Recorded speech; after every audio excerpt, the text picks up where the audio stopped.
ഇന്നത്തെ ടോപ്പിക് നമ്മൾ കുറേ നേരം ഇരിക്കുമ്പോൾ നമ്മുടെ ബോഡിക്ക് എന്തൊക്കെ സംഭവിക്കാമെന്ന് ഒരു എക്സ്പ്ലനേഷനാണ്. നമ്മുടെ ശരീരം നടക്കാനും നിൽക്കാനും ഉണ്ടാക്കിയിട്ടുള്ളത്, ഇരിക്കാനല്ല. ഇത് രണ്ട് പാർട്ടായിട്ടാണ്. ആദ്യം നമ്മുടെ ലോവർ ബോഡീനെ പറ്റിയും കാലിനെ പറ്റിയും പിന്നെ നമ്മൾ അപ്പർ ബോഡീനെ പറ്റിയും. നമ്മൾ ഇരിക്കുമ്പോൾ നമ്മളുടെ ആങ്കിൾ ജോയിൻറ്റ്, മുട്ടും ഹിപ്പ് ജോയിൻറ്റും മടങ്ങും. ഇത് മടങ്ങാൻ പാടില്ല. എസ്പെഷ്യലി നമ്മളുടെ ഹിപ്പ് ജോയിൻറ്റും നീ ജോയിൻറ്റും നേരെ നിൽക്കാനാണ് ഉണ്ടാക്കിയിട്ടുള്ളത്. സോ നമ്മൾ കുറേ നേരം ഇരിക്കുമ്പോൾ നമ്മളുടെ കാഫ് മസിൽസ്, അത് കാലിൻ്റെ മസിൽസും മുട്ടിന് ചുറ്റുമുള്ള മസിൽസും പിന്നെ നമ്മളുടെ ഹിപ്പ് ജോയിൻറ്റ് മസിൽസും ചുരുങ്ങിപ്പോവും, ടൈറ്റ് ആവും. ഇത് ടൈറ്റ് ആവാൻ പാടില്ല. ഇവരുടെ മെയിൻ ഫങ്ഷൻ തന്നെ സ്ട്രേറ്റ് ആയി കിട്ടാനാണ്. സോ സ്ട്രേറ്റ് ആയ മസിൽ ടൈറ്റ് ആയാൽ എന്താ പറ്റുക, അത് എല്ലിനെ ബാധിക്കാൻ തുടങ്ങും. എല്ലിൻ്റെ ജോയിൻറ്റ്സിൻ്റെ ഇടയിൽ ലോഡിങ് കൂടും. സോ മുൻവശത്തെ മസിൽസ് ടൈറ്റ് ആവും, ബാക്ക് വശത്തെ മസിൽസ് ലൂസ് ആവുമ്പോൾ നമ്മളുടെ നട്ടലും നമ്മളുടെ സേക്രം, അതായത് ഇടുപ്പിൻ്റെ എല്ലിൻ്റെ ഇടയിൽ ഒരു എല്ലുണ്ട്, അതിൻ്റെ ഇടയിൽ ജോയിൻറ്റ് ഇംബാലൻസ് വരും.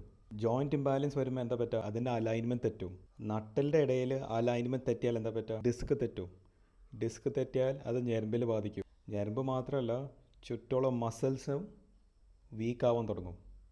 അതാണ് ഈ ബാക്ക് പെയിൻ്റെ കാരണം. സോ നമുക്കിപ്പോൾ അപ്പർ ബോഡിയിലേക്ക് പോവാം.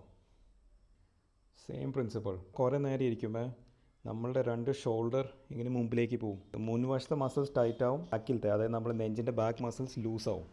അങ്ങനെ ലൂസാവുമ്പോൾ നമ്മളെ കഴുത്ത് ഇങ്ങനെ മുമ്പിലേക്ക് പോകും. സോ അത് നെക്ക് പെയിൻ വരും, ഷോൾഡർ പെയിൻ വരും. നമ്മളുടെ ഈ നട്ടിൽ നമ്മളുടെ ബാക്കിൻ്റെ എല്ല് പോലെ നമുക്ക് എവിടെയും ഒരു നട്ടില്ല, നമ്മൾ തൊറാസിക് സ്പൈൻ എന്ന് പറയും, അത് വളയാൻ തുടങ്ങും. സോ അത് വളയുമ്പോൾ എന്താ പറ്റുക, നേരത്തെ പറഞ്ഞ പോലെ ഇവിടുത്തെ മസിൽസ് ലൂസാവാൻ തുടങ്ങും. ലൂസായാൽ നമ്മൾ കഴുത്ത് മുമ്പിലേക്ക് പോകും. കഴുത്ത് മുമ്പിലേക്ക് പോയാൽ എന്താ പറ്റുക, ഇവിടുത്തെ ഡിസ്കും പ്രശ്നം വരാൻ തുടങ്ങും. കൈയിലേക്ക് ഇങ്ങനെ തരിപ്പ് വരാൻ തുടങ്ങും. അപ്പർ ബാക്ക് പെയിനും വരാൻ തുടങ്ങും. സോ ഇൻ ഷോർട്ട്, ഇരിക്കുന്നത് നല്ലതല്ല. അടുത്ത വീഡിയോയിൽ ഞാൻ പറഞ്ഞുതരാം നമുക്ക് കറക്റ്റായിട്ട് ഇരിക്കുന്ന രീതികൾ എങ്ങനെയാണെന്ന്.